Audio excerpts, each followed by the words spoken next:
টেপির মা নালিশে খেন্তি খেলো মার। আগের ভিডিওতে আমরা দেখেছি যে টেপির মা খেন্তির মায়ের কাছে ভুলভাল নালিশ করে গেল, মিথ্যে বানিয়ে নালিশ করে গেল। তারপর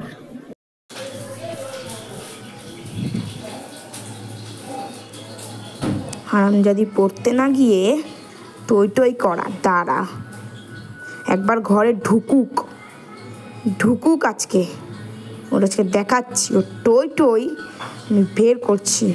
লোকে আমাকে কথা শুনিয়ে যাবে আর ও টই টই করবে। আয় ঝাড়ু দিয়ে ভূত ভাগাবো। খুব বেড়েছে মেয়েটা, খুব।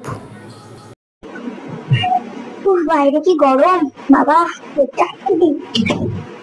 বাবা চলে এসছি। বিচার হবে তোর।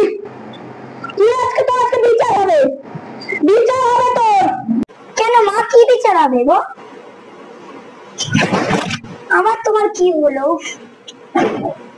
দাঁড়া আমি আসছি। এই যে এই ঝেঁটা দিয়ে তোরা যে সব ভূত ঝাড়া হবে, ঝেঁটা দিয়ে। এই ঝেঁটার বাড়ি যখন পড়বে সব তোর আস্তে আস্তে মনে উঠে যাবে। সব কই গেছিলি তুই? হ্যাঁ, পড়তে না গিয়ে?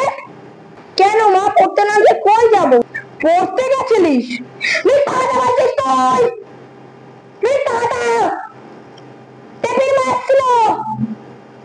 আমাকে বলে গেল বৌদি তোর মেয়েকে আমি ওইখানে দেখেছি, ও পড়তে যায়নি। আমাকে কথা শুনিয়ে গেল দেবীর মা। ওকে, আমাকে কথা শোনাবে?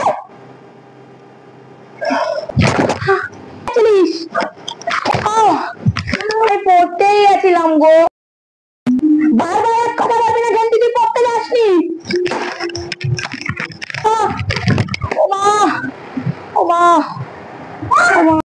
খেন্তির মা তো না বুঝে টেপির মায়ের কথায় খেন্তিকে মারলো। এখন কি করে বোঝা যাবে যে খেন্তি পড়তে গিয়েছিল? জানতে সাবস্ক্রাইব করুন, আর যারা পার্ট 1 দেখেনি তারা চট করে দেখে নিন।